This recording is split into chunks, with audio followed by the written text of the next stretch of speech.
It occurred to me that they gain nothing. That one was not taking care of the little ones. And even when family members or friends there should be manage to school for turn the up, little ones. the journey towards rehabilitation is More usually so impossible to without a bring skill. to an end, if possible. And when there What is a we went skill, through, there is no support where structure, no availability to of secular school in basic the trade morning, equipment, and I no have to go money private to school procure in them. the evenings. It is a near impossible That is not situation too for the good ex-prisoner. He needs shelter, For today, at least learning temporarily, process. and skills to help him or her And, maneuver society entrepreneur, that has something that increasingly can become a place embrace- where dreams come to die.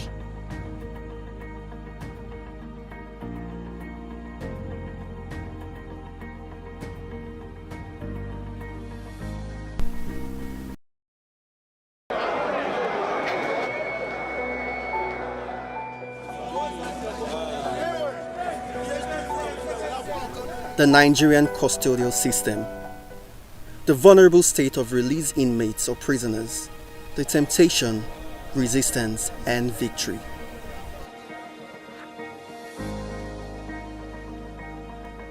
It is frustrating seeing all the efforts put into releasing inmates go up in smoke.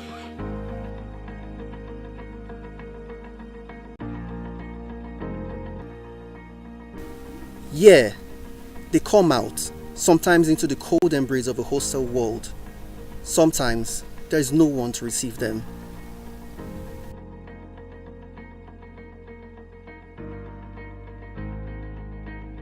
These people from counseling suffer stigmatization and difficulty in giving themselves back to life.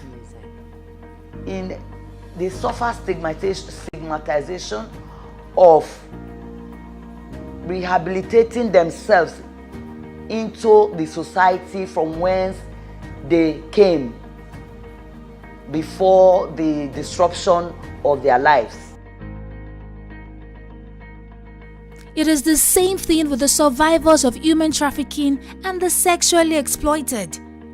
They leave the country with the hope of a brighter future, but are brought back shattered, in despair and hopeless. Whenever human persons, out of greed, selfishness, conceit, decide to make use of others for their own selfish purposes, try to exploit others, then you demean the purpose for which God actually created the human person. And so we need to take it out completely. So it is a good news to let people know that human trafficking is not a way of life. With all the promises that they, of course, those who involve in it, but at the end of it, they gain nothing. And even when family members or friends manage to turn up, the journey towards rehabilitation is usually impossible without a skill. And when there is a skill, there is no support structure, no availability of basic trade equipment, and no money to procure them. It is a near impossible situation for the ex-prisoner. He needs shelter, at least temporarily, and skills to help him or her maneuver society that has increasingly become a place where dreams come to die.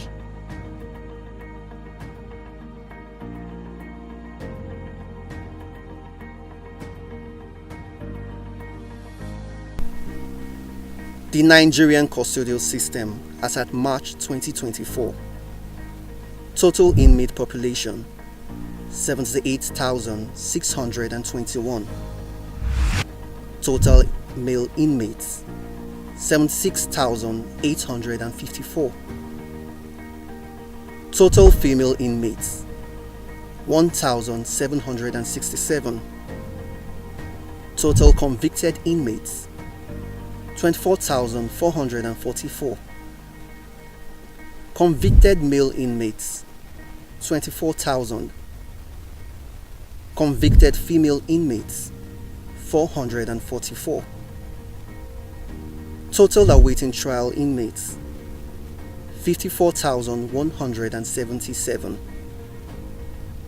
Awaiting trial male 52,854.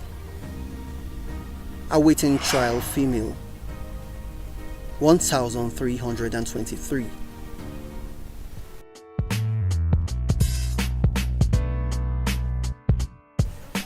Crime and other antisocial behaviors are as old as mankind and highlight the point of imperfection of the human species. To promote and ensure social cohesion and balance, the society builds special holding places for those whose conduct and activities threaten societal values. Globally, we may mention the exception of maybe one country or two like Sweden. It's still acceptable that custodial punishment is one of the ways to deal with crime especially. Of course, you have the civil offenses, which are not basically crimes, but provide for punishment through keeping the person in correctional custody. Okay, but looking beyond the punishment itself, we look at the place where this punishment is being served. How adequate has our correctional centers or facilities been over the years?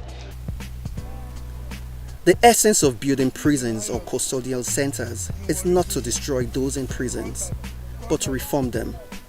Sadly, in spite of efforts by the authorities, only an exceeding small number of those who come out of custodial centers end up redeeming their lives.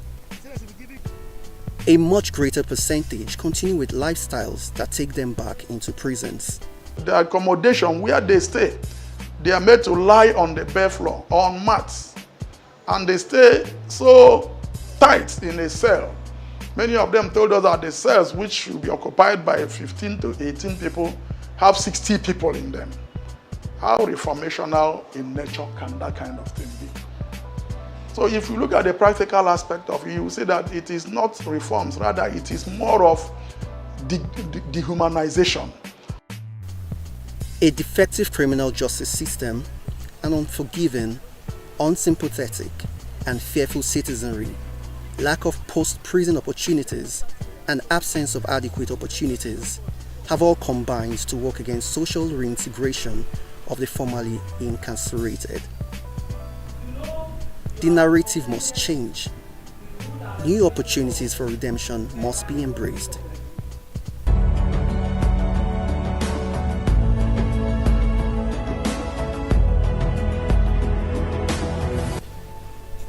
Enter the Justice, Development and Peace Center, Lagos Archdiocese of Catholic Church, JDPC, with an ambition like no other and a vision that is unparalleled.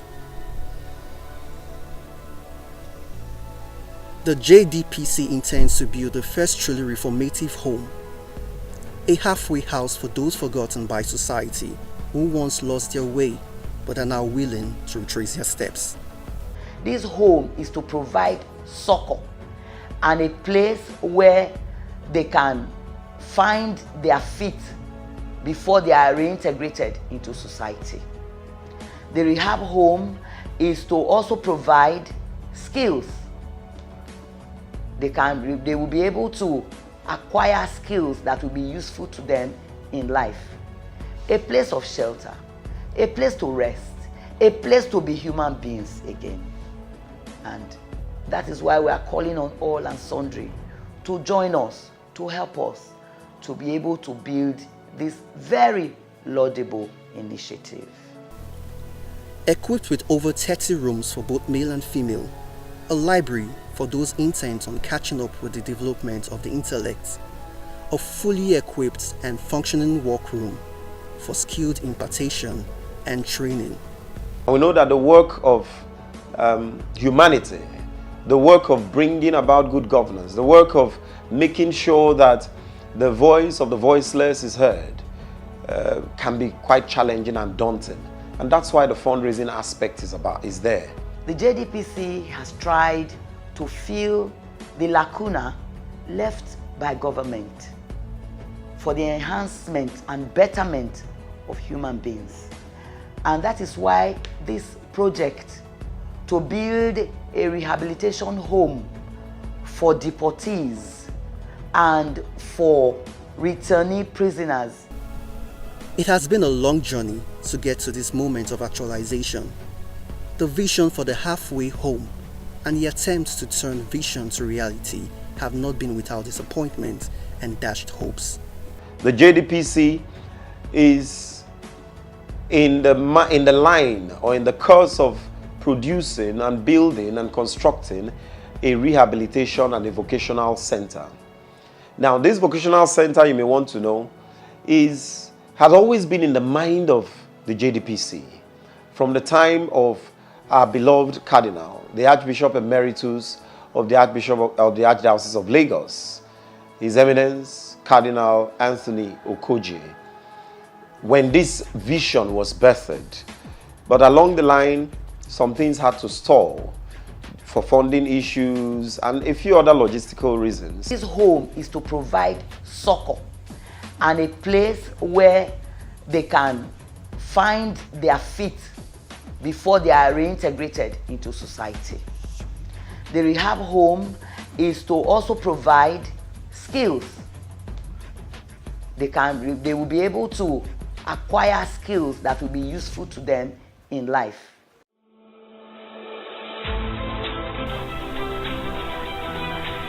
There is hope for everyone regardless of their circumstances. It is true that the seed for societal decay is sown by human hands, sometimes wittingly, other times unwittingly. But it is also a fact that the society has within itself the power to self-regulate and the ability to redeem itself. So it is so with those who find themselves at the bottom of the ladder, such as ex-convicts or inmates, as well as victims of sexual abuse, exploitation, and trafficking. After all, if Mary Magdalene and the thief on the cross could find last-minute redemption, who then can be immune from God's mercy if they open up their hearts? We know full well that there are a lot of persons who, for want of maybe man's inhumanity to man, have found themselves in very underprivileged and disadvantaged positions in the society. We have a lot of destitutes. We have our friends, our brothers and our sisters from the correctional facilities who have been set free, and sometimes they find nowhere to go. They find nothing to do. We also get to read in the news every now and again the migration processes that take place in the country and how certain of our brothers and sisters are being repatriated and brought back to the country from the Middle East, from Libya, parts of Africa, and of course from Europe. Now, sometimes these persons come back and they are lost at sea, not knowing exactly what they should do. Now, this rehabilitation center is a stopgap where we bring these persons together and train them and let them know that all lies conceptual of bridging the gap between the correctional facilities and the center. Putting it simply, from prison to society. JDPC's Half Home is set up to do one part of what a custodian center is supposed to do. And that is the reformation of the dejected and abandoned after society has imposed its legal punishment on them. This reformation must be followed by reintegration back into the society. And it also applies to victims of human trafficking for sexual purposes. These young people will not be like gunpowder that we are sitting upon and that will explode and cause much more confusion in the nation. My word is going to use that to be one, to not to lose focus, to be determined on what they want to do with their lives and not to be used by any person for their selfish interests at the detriment of their future and their life. Unfortunately, the nature and character of the country's socio-political system seem to make these achievements of this noble objective almost impossible. In the past 6 months, my organization, for example, has released over 50 people in different correctional centers in Lagos State alone. And once they are out, we take them on and we get their stories recorded.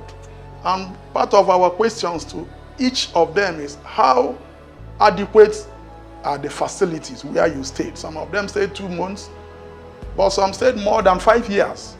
We've had situations in the past 8 to 10 months where we released someone who stayed about 8 years without trial, and then someone who the court gave order for his release in 2021 but was now released in 2023. So he stayed extra 2 years and 1 month. in all of these instances, we ask them how adequate is accommodation, feeding, Medicare, recreation. These are the things that should be basic. They are not yet reformatory in nature. When you talk of reforms, you are now talking of something beyond the ordinary. The increasing importance of non-governmental organizations to the overall running of the society cannot be overemphasized. Serious governments, especially in growing democracies, increasingly welcome their interventions in the various thematic areas of their engagements. It takes a person who came in there with a sound mind. It takes that person from soundness of mind to something else. Many of them get out from there not happy, having revenge at the center of at the core of their soul. From governance issues, healthcare, social welfare initiatives, the criminal justice system, human trafficking, etc. They have continued to complement the activities of governments over the years. The present rehabilitation home of the JDPC is one of such efforts. The 10th of May too is a day we are setting aside to raise funds, to complement and to further carry out the task, our primary responsibility of spreading the gospel of God's grace to the nations, to the world, to the ends of the earth, especially within the confines of Lagos State. A place of shelter, a place to rest, a place to be human beings again. And that is why we are calling on all and sundry to join us, to help us to be able to build this very laudable initiative. The JDPC wants to set a precedent that it hopes others, such as governments, corporate institutions, and philanthropists, would emulate. The body wants to send a message to the rejected and dejected in the society. We have your back. Do not despair. That message is a halfway home. But this can only happen when similar charity-minded individuals aspire with this objective to turn a long-nurtured dream to reality.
The odor of that smelling on the bike, it doesn't look nice. Because even by the time you pass, you'll be like, later.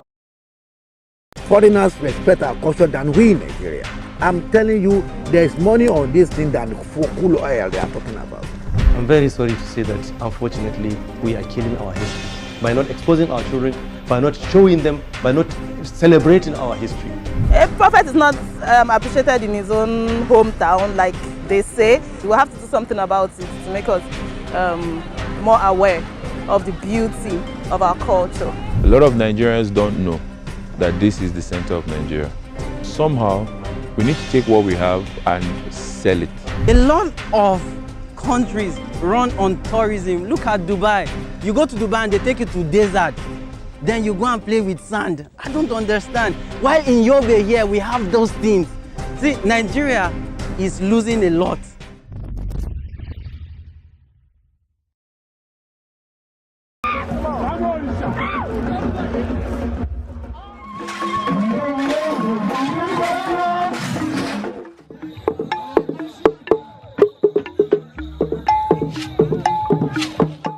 This is a story of Nigeria that is hardly told. It's a celebration of her people, culture, and music. The world calls Nigeria the giant of Africa, but almost 200 million people call her home, thus making her the most populous country in Africa and the 7th most populous nation in the world. Nigeria is also Africa's biggest economy, ranking 1st in Africa in terms of agricultural output and 6th worldwide. Also, Nigeria is the largest producer of oil in Africa and the 11th largest in the world, with over 37.2 billion barrels of oil reserves. But is Nigeria really worth the hype? Can she be regarded as one of the most fascinating countries on the African continent with abundant human and material resources?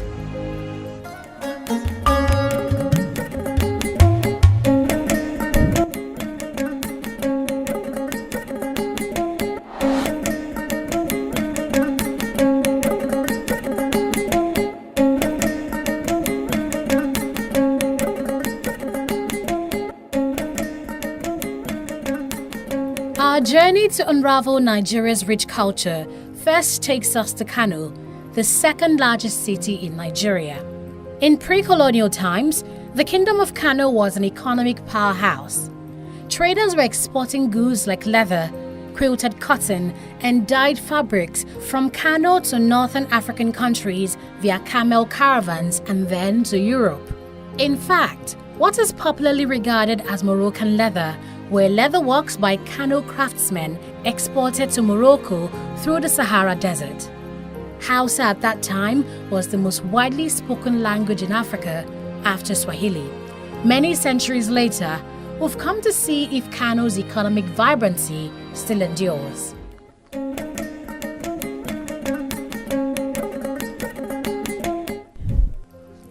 Our first stop here is the biggest grain market in West Africa, located in Dawanau, Kano State. The first thing that caught our eyes were the bags, hundreds of them. And in the bags are all kinds of grains like white rice, brown rice, white beans, soya beans, maize, millets, and several other crops. And it's said that you can find just any type of food here. Dawanau Market was established 34 years ago, and in that time, they've established a reputation that keeps traders coming back.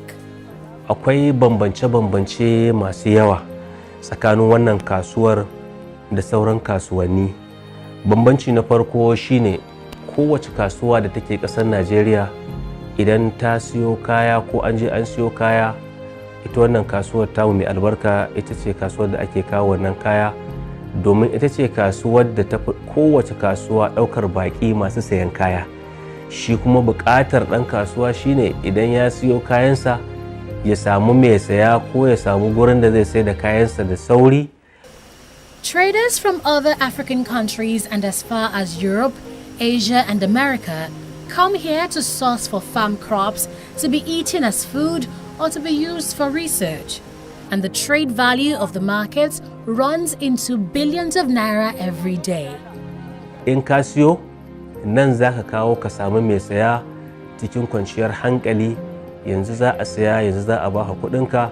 Da wannan kwatanta gaskiya da 'yan kasuwar Dawanau suke yana daga cikin matakin farko da ya kai wannan kasuwar matsayi da take a halin yanzu. Kano was one of the major powers of sub-Saharan Africa, and not just for economic reasons. Kano has an age-long political history rooted in monarchy.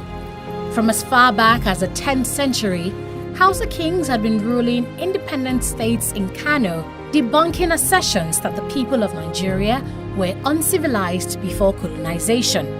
To better understand our history, we're about to enter a time capsule to take us many centuries back. Welcome to National Museum Gidan Makama Kano, a place that holds answers to questions of the Kano civilization.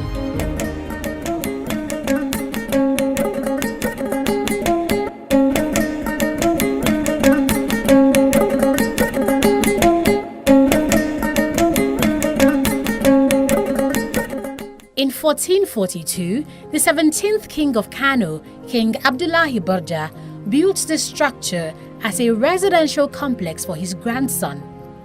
When Barja's grandson later became a senior councillor in the king's palace, or Makamang Kano, the house came to be known as Gidan Makama Kano, meaning House of the Senior Councillor. When the British came in 1903, they conquered Kano and they took over Kano in 1903. And when they took over, having seen the historical significance of this house, it was declared as national monument in 1959.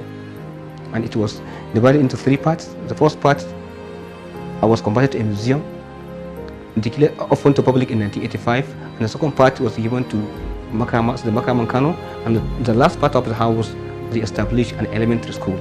Now, Gidan Makama Girls Junior Secondary School. Our visit here coincided with the excursion tour of Hanan International College.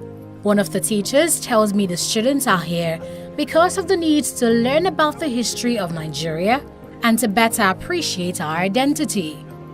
I'm very sorry to say that, unfortunately, we are killing our history by not exposing our children, by not showing them, by not celebrating our history, by not, showcasing what we have.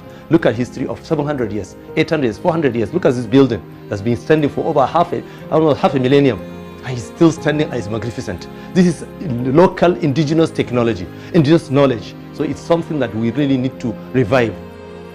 Since Gidan Makama Kano became a museum 59 years ago in 1959, tourists from all over the world come here to see the wonders of ancient Kano, like weapons of war, royal attires for the Durbar festival, musical instruments, and even a vintage experience of what a traditional room in Kano looked like.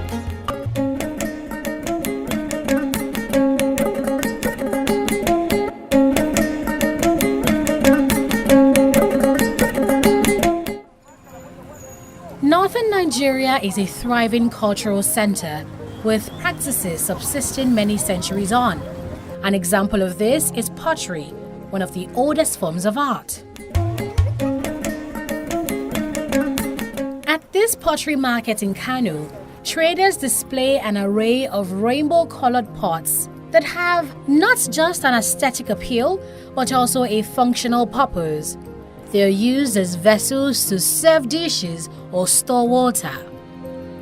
Abdurrahim first mixes clay with sand, rolls it into a ball, glazes it with ash, and then molds it into his desired shape. He learns the art of pottery making from his parents, who learns from his grandparents. From his earnings as a pots maker, he has trained 13 of his children to university level. Wato kamar wannan sana'a tamu, sana'a ce na gaya ma wata ci gaba sosai, wayannan mutane daga ƙasa suna zuwa su saya, su tafi da shi su ma su yi sana'a su ci riba su sassayar ga jama'a. Kai wannan abun har Saudiya ake kai shi, a takaice kenan. Nan ba a ta Maiduguri, Gombe, Kaduna, Bauchi, ina ne ga sunan dai masaya ko daga ina. One of the reasons why pottery is so popular in northern Nigeria is that it has a unique cooling feature. Water stored in the pots becomes as cold as though it was refrigerated, making it an ideal choice for storing water in a region that's the hottest in Nigeria. You dey Lagos to Imo. If I carry you go banana, my guy, you go love Lagos. After many days on the road, we arrived Lagos, the city that never sleeps. There are more people in Lagos than there are in Kano, Port Harcourt, Abuja, Aba, and Ibadan combined. It's a whopping 23 million people. Lagos is famous for being fast-paced and its residents regarded as street smart. A popular food here is agege bread. For millions of Nigerians, agege bread is a quick breakfast, a heavy lunch, and a late dinner. Agege bread is unique for its soft texture and delicious taste, but it's often unbranded. So we set out to trace the origin of agege bread, and we were led to factories in the Agege suburbs of Lagos. At this bakery, bakers work in a fast-paced environment, mixing flour and other ingredients, milling, scaling, molding it into shapes, leaving it to rise, and baking at a specific temperature. When the bread is ready, it's removed from the oven and is ready to be sold and eaten hot. Agege bread, in terms of quality, superb. In terms of quantity, superb. In terms of price, something, there is no problem. Agege bread is a staple food, no bromate added to it. This is just simple and pure. Gbogbo ayé ló fẹ́ràn búrẹ́dì Agege, àtẹ̀wà gan-an. Búrẹ́dì wa dáa púpọ̀ torí wípé kò ní bromate nínú. Bread is not a traditional Nigerian food. So how did it become so popular in the country? Oyeyemi Shitu comes from a family of bread bakers.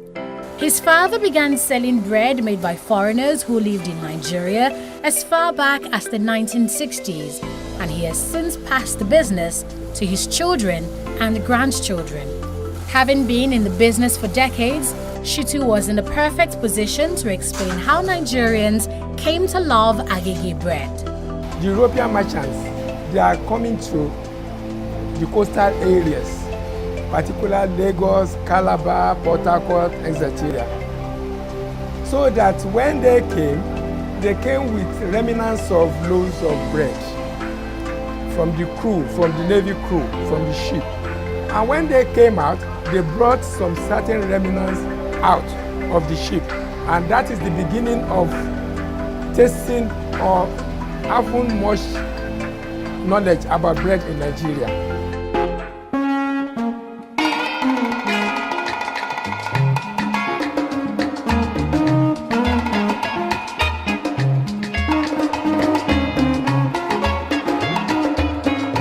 The bright sunshine of Nigeria makes me to believe that all over the world there's no place like Africa.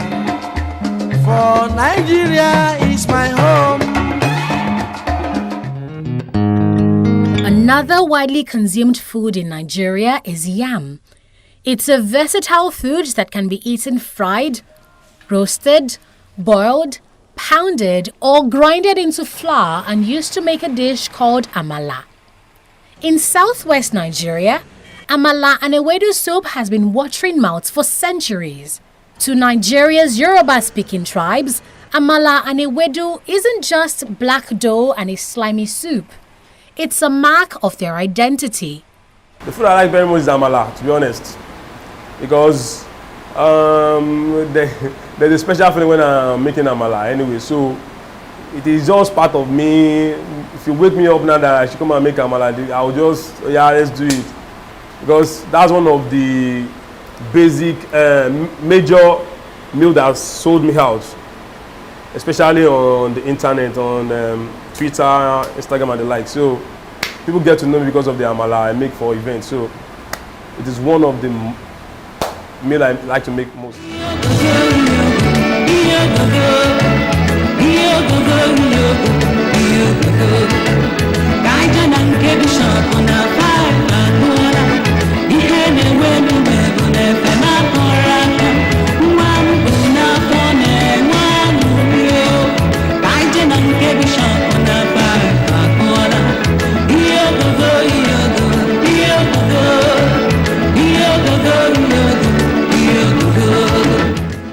ewedu is to the southwest, is bitter leaf soup or onubu to the southeast.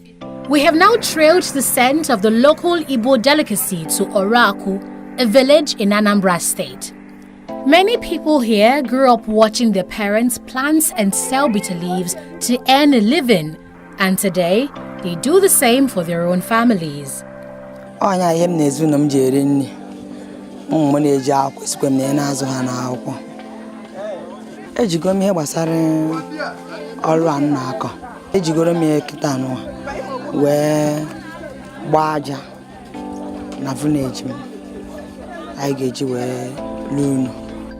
Stanley is a bitter leaf farmer.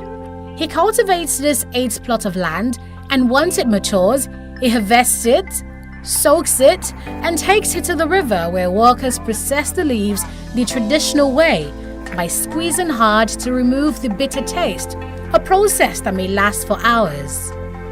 This is our business. This bitter leaf, we don't have season. It's not seasonal. It's only that during this, as we are in rainy season now, during this rainy season, the work is lesser. The work is lesser because you don't have to irrigate the farm. You don't have to water the farm. Rain fall constantly. But what makes it different from the dry season is that during the dry season, you use your water pump, you use our pumping machine, yes, to pump water in the farm. But the work during that dry season, it pays more than this rainy season because that is when you get the fruit of your labor. All that we labor during this rainy season is during the dry season that you get your money back. Bitter leaf soup is not only eaten as a delicacy among the Igbo-speaking tribes in Nigeria. Its extracts are also used to manufacture medicines, and the leaves are in high demand in international markets. Stanley says he exports as much as 100 buckets of bitter leaves per day to clients in the diaspora and can hardly keep up with the demand.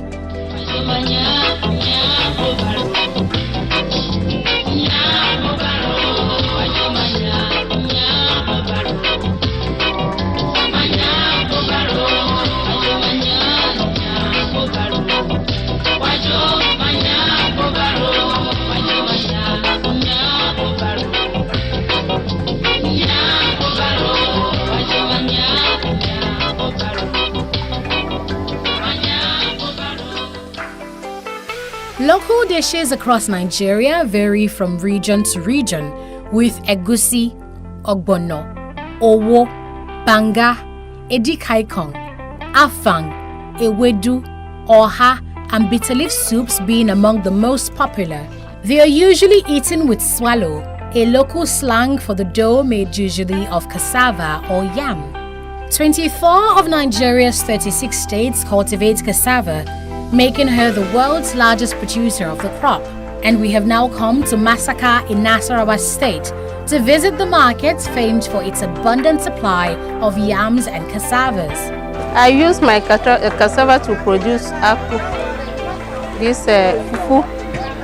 Yes. They use cassava to produce gari, akpu, or fufu. It's only Akwa Ibom people call it fufu, but many people call it akpu. So they use it to produce gari and abacha, and so on and so forth. Every Thursday, cassava processors like Ike converge at Masaka Market to buy cassava off farmers. He owns a small gari processing factory where workers peel, wash, soak, and grind the cassava into a mash. The mash is then pressed hard to remove the raw starch, after which it's then sieved before the frying begins. The laborious process usually involves at least 10 persons working together to get the end product. But with a large market of gari eaters in the country, demand always outweighs supply. No amount of gari you take to the market that you won't sell, because it's a food where the rich and the poor eat. You understand? But the challenge we are having is moving them to where the consumers are. Just like bitter leaf, cassava is a multi-purpose crop. Every part of the plant, from the roots to the leaves, has both food and medicinal uses. We can get animal meal from cassava, we can get starch from cassava, we can get chemical from cassava, we can as well get food from cassava, we can as well get manure from cassava. Now, if older youth can work the way I'm doing now, I believe in the next few years to come, we'll be looking at the oil sector or the government, we won't be looking at those areas. We'll look straight on Gari business, because Gari business can give us what we want. Nigeria's strongest resource isn't in her oil or agriculture. Her economic strength is in her people, the entrepreneurs that keep the system running. One of them is Bayo Adedeji. Bayo has been serving hot, sweet-tasting snacks to Nigerians since 2016. He owns yam plantations and employs over 30 staff at his street food business. His leverage is yam, one of Nigeria's most abundant staple foods. We have taken street vending. We've taken street vending and taken it to a new level, right? Where we've made it more modernized. We've made it clean. You can look at my staff behind, they're well dressed, they're properly trained, they wash their hands before they touch the food. But basically, we are able to keep street pricing, right, for more hygienic food, and we deliver. Our bikes are going to show up here now, so our customer service team is taking orders right now, and that's what all our locations do, and that's how we drive the business. Bayo embodies the Nigerian character of hard work, resilience, and entrepreneurship.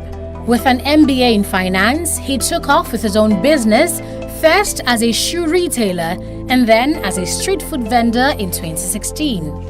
Instead of you just importing stuff, we take our own local fried yam, we grow it, we transport it, we improve it, we sell it, we distribute it, and within one economy. And now we're about to export it. That right there is an economic value chain that Nigeria needs to revitalize its own economy. And that's what we're doing. And creating employment, and creating empowerment, and creating, a business opportunity. A person that owns our location is hugely successful. Somebody was telling me, I'm about to quit my job and do this full time. That is amazing. With our bellies full from tasting local dishes across Nigeria, we set out to fill our eyes with the wonders of African art. We've been seated down for so long. We've been fooling around for too long. We've been seated down for so long. And I've been fooling around for too long. So long, so long, for too long, too long, so long, so long, too long, too long.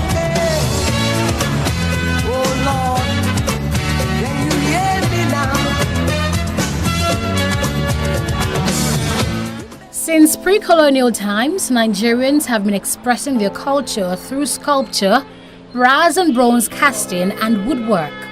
The skill with which Nigerians worked wood into multidimensional objects fascinated foreigners so much that they stole thousands of art pieces from ancient Benin, most of which are currently in the British Museum. Foreigners might have stolen prized artworks from Nigeria, but what they couldn't steal was the essence of her art, which has been passed on many generations to modern-day sculptors like Anthony Olofin. Our culture cannot die, and that is why I'm promoting Nigeria culture and I'm promoting African culture work, because it's an unending generation. So whatever you see in our work, we are training people so that if we are no more, they are still alive to continue. It's a continuity of the job, which we collected from our forefathers. Today we are still there, and we are training people too. Tomorrow they will still be there. So it's on an ending generation. So we promote our Nigerian culture, African culture so well, both home and abroad. At Anthony's workshop, you'll find figurines depicting everyday life, traditional gods and deities, royal figures, and animals. Through delicate carvings and painstaking work, Olofin portrays the Nigerian identity on wood and aims to restore pride in Nigerian arts. But even his best efforts are yet to pay off. Foreigners respect our culture than we in Nigeria.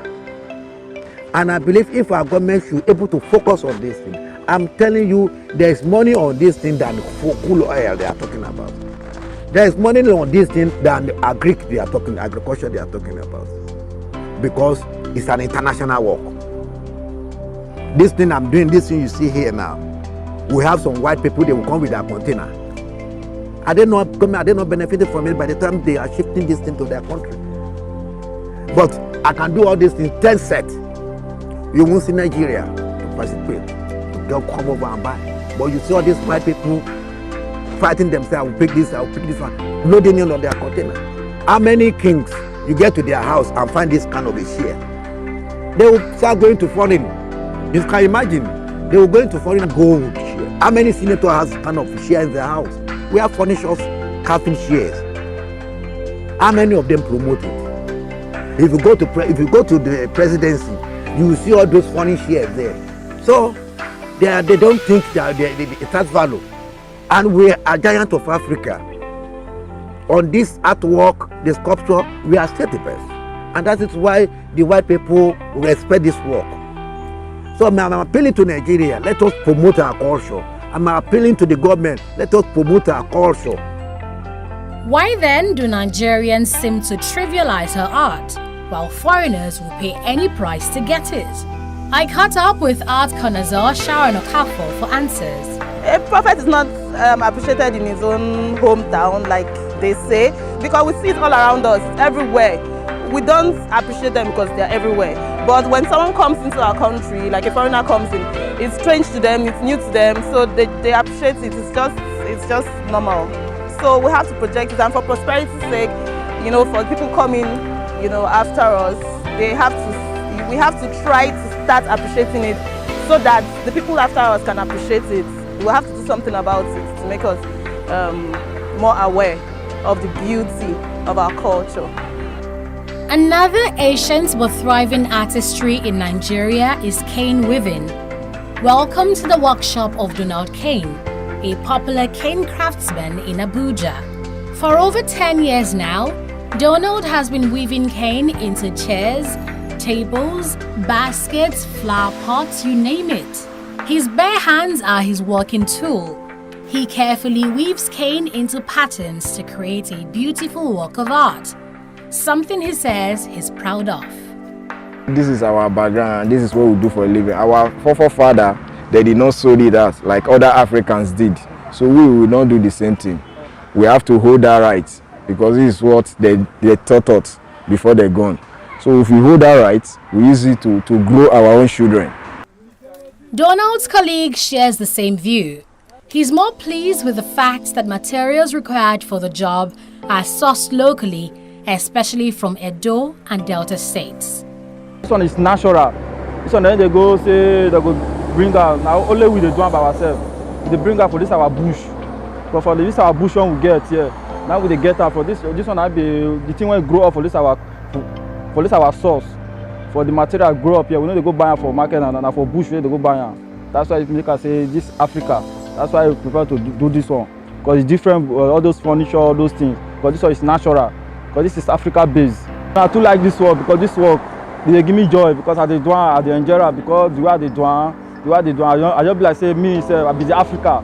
That's why me I like the work because it's Africa, it's Africa. So if you do it, you gonna say yeah this one is really cultural something that you do. So you say you go admire am. Like sculpture, furniture made of cane is in high demand for export. But despite its cultural and economic value, its market potential has not been fully explored. Those are Africans, they don't use this one. Even in the village, if you go to the village, even the royal chief, most of them don't use this one in their palace. They prefer the king palace. You put upholstery because the first king we have, he said the pride of Africa. So the people that need it, like the Oyibos, they use it in their beach. You understand? And they use it in their tourist center, in their museum. It's a challenge. Why? It's a challenge for the new minister or for the new agricultural minister or for the new science minister. to develop those ideas and for the government to know that these things, if you don't need them, then you sell it out. If you know you cannot use them, don't let them useless here. You give people that want it so that I can make use of it, because the world we are, there's no idea is waste. Modernization seems to be a big influence on how Nigerians perceive what is truly ours. And that's why BUNIO is working hard to improve appreciation for the textile art called Adire or tie and dye. I look at everybody and what they wear, and we've been using too much of Western culture, kind of dressing and all those things. So I'm like, why can't we bring our own fabrics, our own idea, our own African art, and put it into what they do over there and make it look like what they do there? And even when they see, they will be eager to I think we love what these people do. We should try something new. The people of Yoruba land began designing fabrics by tying it and dyeing it with indigo, a natural dye extracted from the leaves of plants. The dyes used these days are imported chemicals, but the art remains indigenously Nigerian. BUNIO was excited to explain the process of creating an Adire design.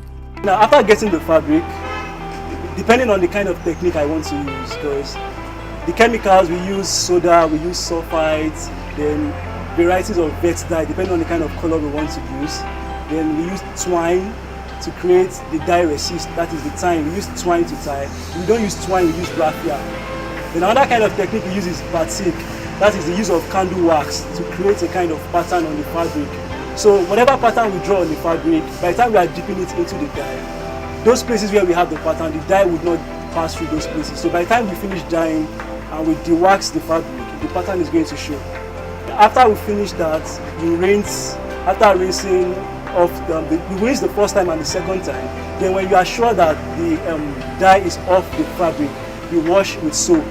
Then after washing it with soap, I use comfort conditioner to take out the smell, because you won't like it when you are wearing a very nice fabric and you have the odor of dye smelling all over it. It doesn't look nice. Because even by the time you pattern, you'll be like, you understand? Sorry, I used the Yoruba language. So I use comfort conditioner to take out the smell, and I iron, then I package it, then I deliver. Beauty, they say, speaks for itself.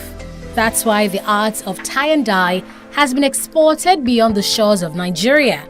And to date, Adire remains a vibrant part of the Nigerian culture.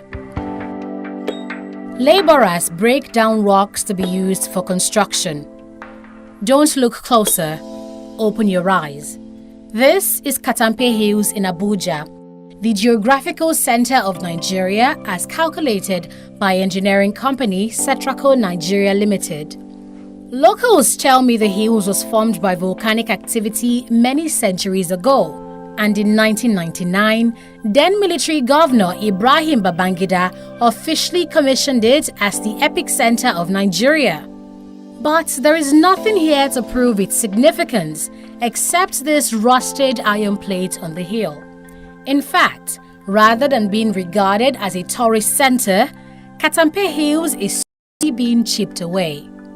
When you don't know the value of what you have, they say that abuse is inevitable. So to them, this is just rocks and a means to an end. So they can break these rocks, use it for buildings and all of that. What we should be advocating for is the preservation of some of these sites. You understand? They don't know any better. They are just doing work and they are being paid for it. You understand? Because to them, this is just rocks. I feel that if they are being sensitized and the awareness is created and people know that this is a tourist site. In all other parts of the world, most of these tourist sites are preserved. You understand? So hopefully we can, get to that point where we can create some sort of security and some sort of preservative measures for the tourist sites that we have. Perhaps the first challenge Nigeria faces with tourism is little or no information about our tourist sites. Henry Orji has been taking pictures here for about 4 years now, but he didn't know that he's been shooting at the center of Nigeria all the while until we told him. And because of this ignorance of what we have, Nigerians contribute billions of dollars to the economies of other countries in search for tourist attractions, thus undervaluing our own tourism potential and hurting the economy. Look at Dubai. Everybody is wanting or clamoring to go to Dubai. And Dubai just have oil, but then invested in tourism. Dubai don't even have these natural monuments that we have. Most of their tourism are artificial. You go to Dubai and they take you to desert. Then you go and play with sand. I don't understand. Why in Yobe here we have those things? We have those sand there. I don't understand. See, Nigeria is losing a lot. And I tell you, the moment we start opening our eyes to the tourism potentials in Nigeria, that time we'll start investing in our youth. That time we'll start investing in Nigeria. Stakeholders have repeatedly called on the government to promote Katampe Hills to befitting standards. But the call seems to be falling on deaf ears, despite its money-spinning potential. If I say to you now that there is a restaurant at the center of Nigeria, everybody would like to go to that restaurant. Imagine they built a restaurant here, or they created some little chalets around here, just so that when foreigners come in, there are other things other than just, because I feel like if you just climb there, the only thing that you see is the view, really. But that's all. It's not like the view is the greatest view in the world, but I feel like there's so many things that the government can put in place. Like I said, restaurants, maybe hotels, maybe playgrounds, whatever it is, just to beautify the places, and also somehow pump some of our resources in terms of finances into these tourist places. We definitely, maybe not now, but in the nearest future, we'll be reaping from it. Tourism has the potential to involve everybody because the tourism market is big. It covers food, it covers transportation, it covers everything, security. Even cameramen would do a lot of things. Craftsmen. Tourism is big. It's big. It can employ. See, Nigeria alone can run on tourism and everybody will be happy. Since Nigeria has so much economic potential, why are her people poor? Since pre-colonial Nigeria had successful empires and kingdoms, why is her government below par? Since her history is so great, why aren't her people proud of her present? The answer is so simple that Nigerians echo it with one voice. Our leaders. Selfishness. The leaders. Our government. Corruption. Lack of employment. Here, the popular belief is that government officials extort the masses and serve their own interests rather than the public's. This high level of corruption is probably the greatest challenge of the country. And only when her public servants abide by the true essence of service and Nigerians become awake to their obligations, will Nigeria become a better country for us all.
àìdá kan àbí méjì.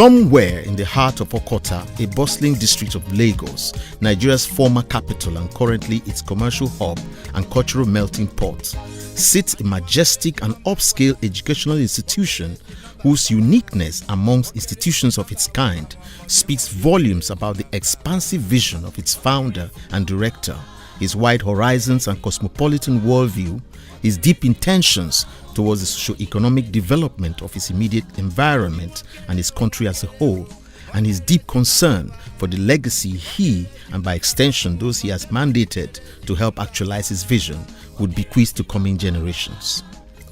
Like the institution he founded, His Eminence Sheikh Prince Muhammad Mansour Al-Mansur Akinola Olabi Bodun Williams is a man of many dimensions. He is a business entrepreneur, a leader on both the temporal and spiritual levels, a scholar, and an accomplished manager of men and resources. This is reflected not only in his royal background as a scion of the two ruling houses in Lagos, or in his rich and varied experiences in all the places life has taken him so far, but also in the character of his creation, the first Islamic English Education Foundation Academy, also known as FAEF Academy. When Islamic principle activities came into my life, of course, I started publishing journals, Force of Islam International journals. Then it occurred to me that that one was not taking care of the little ones, hence there should be a school for the little ones. More so, to bring to an end, if possible, what we went through, where we go to secular school in the morning and have to go to Arabic school in the evenings. That is not too good for today's learning process. And then I had to pioneer something that can embrace both at a go, which people thought it can never be possible. But Allah helped me now to pioneer such. Even the journals I pioneered made way for so many Islamic journals later. The same thing, this school is the first of its kind all over the world. That they brought about my person being turned to a consultant in the modern day Islamic education. This is a school which, since its inception in 1984, has blazed the trail in combining the best of Islamic instruction with the best of Western formal education at the nursery, primary, post-primary and advanced levels, with a view towards inculcating in the minds, hearts and consciousness of young Muslims the most sublime learning, tenets and values of both worlds. Located at number 11 Prince Hamidu Williams Way /9 Chief Wachuku Drive in Okota, Lagos, this unique institution, which prides itself in being the oldest continually operating private school of its kind in Nigeria, marks a radical departure from what obtained in former times when Islamic and Western education and standards were mutually exclusive and often at odds with each other, a situation in which students imbibed the trappings of Western education but were left spiritually empty. I came into it because I want to save the future of Muslim kids, not going through the hassles that people like us went through in acquiring Islamic education and being a proper Muslim.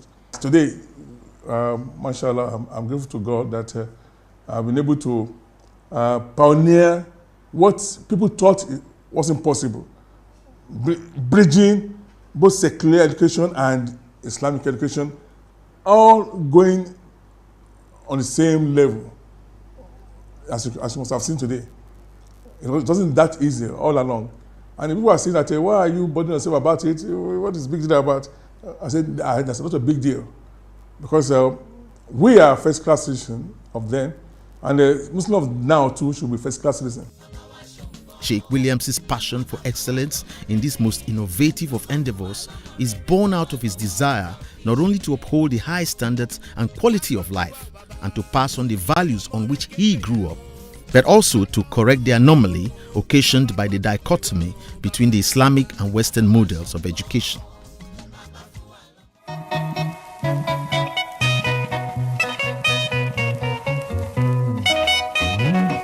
Lagos State is a place for us. Lagos State is a place for us.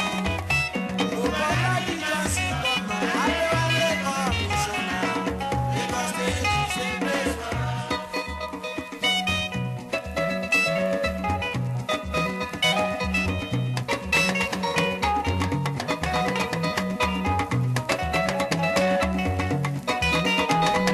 His Eminence Sheikh Prince Muhammad Mansour Al-Mansur Akinola Olabi Bodunrin Williams was born in the mid-1950s into the large, aristocratic and influential Williams family of Itakose Olowogbowo in Eko, as Lagos was called before the advent of Europeans on these shores. An important seat of traditional authority which has served as a stronghold of the power and majesty of the Obas of Lagos from time immemorial, the ancient community of Eko was a thriving center of commerce as far back as pre-colonial days. I'm a typical Eko boy. Eko in Lagos State. Alhamdulillah, I was given birth to on Lagos Island proper. I say Eko proper now, island proper. The island that was known as the time I was given birth to proper used to be Lagos Island, where we have Isaloko, Olowogbowo, and the rest.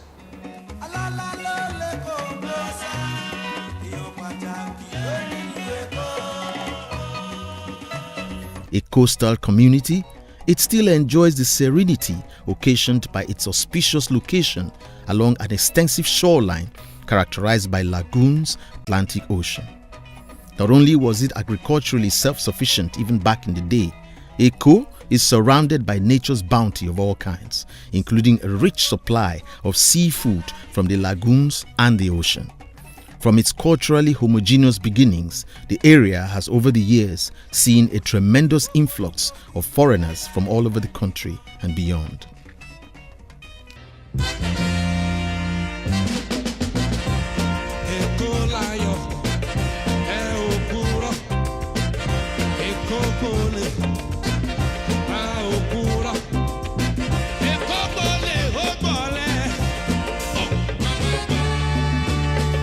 Over the years, alas, Eko has lost its innocence.